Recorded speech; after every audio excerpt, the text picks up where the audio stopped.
Bien-aimés, l'apôtre Paul, vu les circonstances qu'il rencontrait à Thessalonique et en Macédoine, avec les coutumes qu'il rencontrait, et chaque pays, à chaque temps, a des coutumes. Et la Martinique, nous avons nos coutumes, nos us, nos manières de comprendre les choses, la mort, la séparation. Et l'apôtre Paul va lever le voile sur ce qui est après la mort. Et il va dire quelque chose de significatif et de très important pour que nous puissions comprendre ce qui se passe et ce qui va arriver. Et c'est une chose certaine. Alors, bien avant nous, le texte se trouve dans Thessaloniciens 4, versets 13 à 18. Suivez bien, nous allons comprendre ce que l'apôtre Paul nous enseigne pour que nous soyons vraiment dans un état d'espérance indéfectible. Nous ne voulons pas, frères, que vous soyez dans l'ignorance de ceux qui se sont endormis dans la mort, afin que vous ne vous attristiez pas comme les autres qui n'ont pas d'espérance. En effet, si, comme nous le croyons, Jésus est mort et s'est relevé, alors par Jésus, Dieu réunira aussi avec lui ceux qui se sont endormis. Voici en effet ce que nous vous disons. C'est une parole du Seigneur. Nous les vivants, qui resterons jusqu'à l'avènement du Seigneur, nous ne devancerons en aucun cas ceux qui se sont endormis. Car le Seigneur lui-même, avec un cri de commandement, avec la voix d'un archange, avec le son de la trompette de Dieu, descendra du ciel. Et ceux qui sont morts dans le Christ se relèveront d'abord. Ensuite, nous, les vivants qui restons, nous serons enlevés ensemble avec eux dans les nuées à la rencontre du Seigneur dans les airs. Et ainsi, nous serons toujours avec le Seigneur. Encouragez-vous donc les uns les autres par ces paroles. Amen. Il y a très peu de choses qu'on pourrait dire que je vais dire. Et l'apôtre explique bien la parole du Seigneur quand il dit que la personne s'est endormie dans la mort. C'est un sommeil. Au lendemain, au cours de la résurrection, c'est comme si je suis réveillé demain matin. C'est un sommeil. Je voudrais que Samuel, Stéphane et Michael soient encouragés par cela. Ceux qui sont endormis dans le Seigneur, il n'y a aucune crainte. Il n'y a aucune crainte à avoir. Parce que c'est dans peu de temps. C'est dans peu de temps. Le Seigneur reviendra. Et le texte nous dit bien dans Thessaloniciens 4, verset 13. Le Seigneur revient et il y aura un mélange de la voix du Seigneur lui-même. Il y a la voix du Seigneur. Et puis au son de la trompette. C'est-à-dire qu'il y aura une note que le frère chrétien n'a pas dans sa trompette. Qu'aucun instrument ne possède. C'est une note spéciale mélangée à la voix du Seigneur.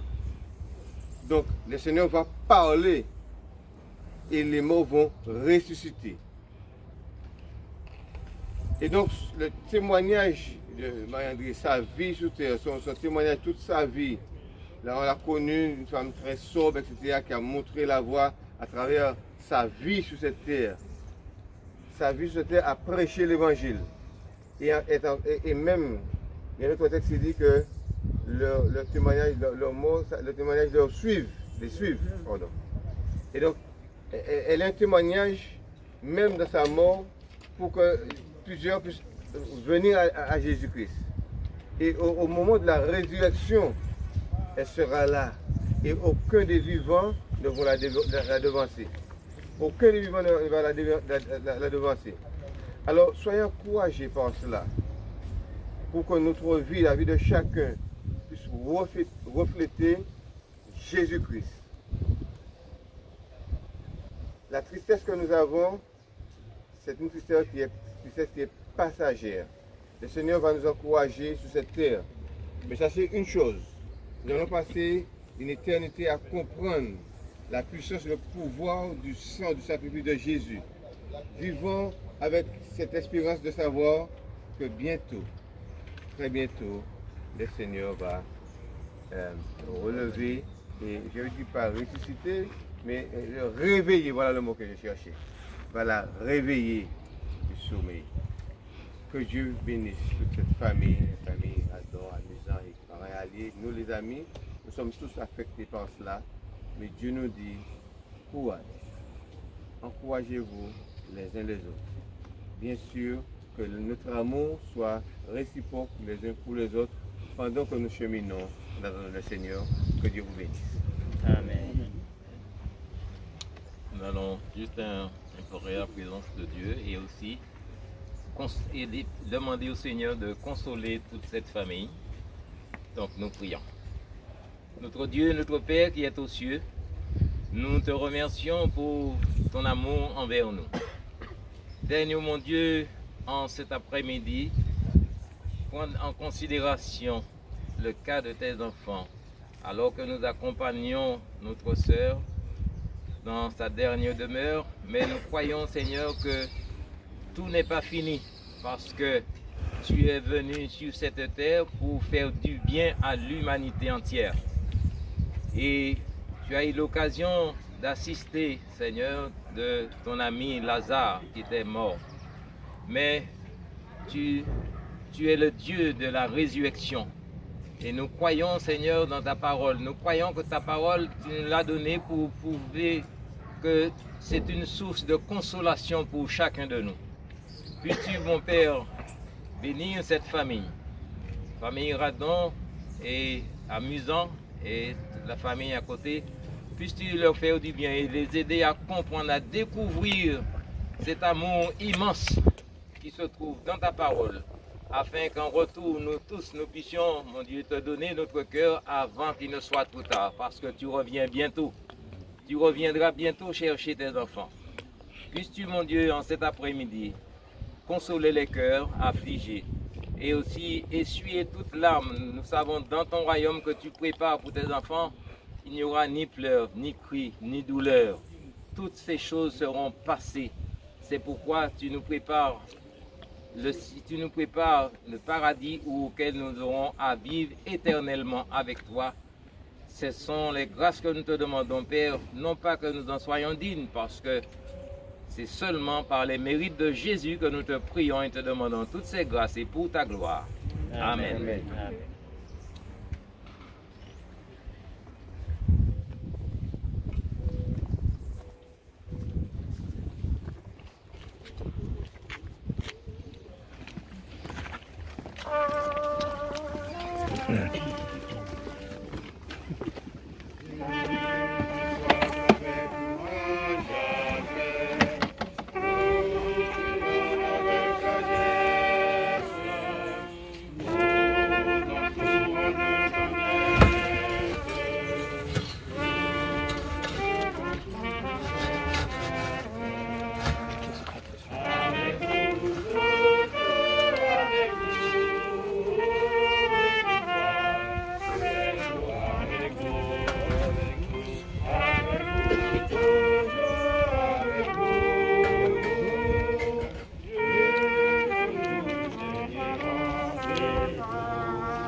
Alleluia.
네.